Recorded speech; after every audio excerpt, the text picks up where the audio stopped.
This is Jim at FreeChartVideos.com using time-honored techniques to understand modern markets. We're going to look at the S&P 500 today, and I remind you, as always, that this video is just for educational purposes. It is not intended to be any form of investment advice. I can draw lines on charts, but you have to draw your own conclusions from your own due diligence and make investment decisions that are suitable for your financial situation. I'm not a licensed professional. I'm just a guy that draws lines on charts. Let's look at the S&P. Okay, with today's rally, I am now pretty much settled on the fact that this is a legitimate lower trend line, that and that we're probably going to come back and test this line up here, at least test these previously set highs around 1342. And why do I say that? Well, you know, I had issued a video on Saturday because I was concerned that there may be a possible bearish setup in this chart. And I think I mentioned that we should know with the move about 10 points either way. Clearly, if we had moved below this line, then I would have thought that for sure. Well, actually, that line wasn't there when I made that call. So let's move this line back to where it was. It was right here. The idea being that potentially we were in a rising wedge, and that's still something to keep an eye out for, because it's I'm not saying that the rising wedge is not what's a good way to put this? I'm not saying that there is not a rising wedge. What I'm saying at this point is that I don't believe the rising wedge is going to be the predominant driving force in the markets, in the S&P. So let me draw these lines again in the what I would call the bearish scenario, and it was like this. The idea being that that we're in this pattern that's just getting more and more constricted, and eventually, once all of the, I guess the best way to put it is, once all of the motion is wrung out of the market, and it keeps getting more and more and more constricted, you finally reach a point at which there's not enough reason for people to hold, because there's just not enough upwards momentum, so people will start to sell. And usually when that happens, prices fall off of these things pretty precipitously. So does that mean we just ignore this? No, I don't think so.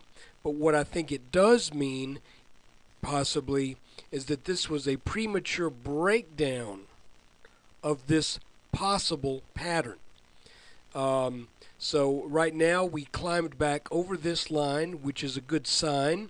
The fact that we did that, and we got the 1st of March, you know, for some reason the 1st of months usually start out pretty strong. If we go back, we can see, look, here's the 1st of September. November wasn't so good. December was strong. January was strong. February was strong.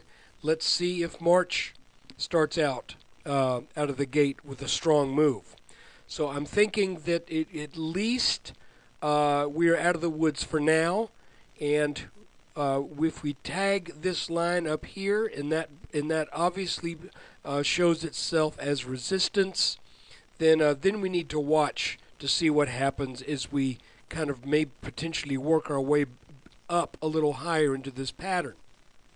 I sold a few things today on strength, and actually sold SRZ, sold it at 11, and lo and behold, it decides it wants to take out the upper resistance line in a rising channel and make me look like I missed an extra 4% gain, but that's okay. I got this stuff in the 7s and 8s, so 11 is very nice. But anyway, that's what we're looking at in the S&P, and I want to tell you probably the weakest looking thing we got going on right now. I'm going to show it to you. I'm just really kind of surprised at the weakness. Oh, before we do that, let me look at a 5-minute chart. Let me show you something I think might be happening here. I'm going to move this line here. I'm thinking that this is kind of this may have acted as a consolidation, because you see we got a bounce at this area later today, and then the market's headed back up. So I'm just kind of in my notebook, I'm going to measure the depth of this again as if it were a kind of an inverse. You could call it maybe a cup and handle, where the cup has a double scoop in it. But so you can see that if this little pattern plays out and does what it looks like it might do, we might be looking for 1345. And you can see that would be just a little bit over where we were at about 1342. So anyway, I wanted to show you that. Now let's look at something that to my eye looks like perhaps the weakest sector right now. All right, we're looking at the semiconductor index fund, SOXX, and actually the 3X long SOXL looks a little bit clearer than this, believe it or not, even though it's leveraged. But we're going to look at this. The semiconductors are just on a real tear from September on up to just recently here, about a week or so ago, maybe a little bit more than a week ago, and but when it broke down, it violated this rising channel, and that to me looks pretty weak. Again, the bottom here is a little ragged, so we might kind of experimentally move some lines around. Maybe you want to do that, but I can't find any way to make semiconductors look good right now. The only thing that you have to remember is that when a rising channel breaks, it's going to break and do one of two things. It's either going to break, form a reversal, and then head down. If that's the case, then we might be looking potentially at this line right here being a neckline of a standard head and shoulders. And in other words, here's a peak, a higher peak, a higher peak. This would be kind of a double left shoulder, a double head, and maybe some pattern over here. But if this line breaks right here, then I think, let me say, if this line breaks and we never get above this peak right here, around 64 and change, then I'm thinking the semiconductor index is going to be kind of hurting for a while.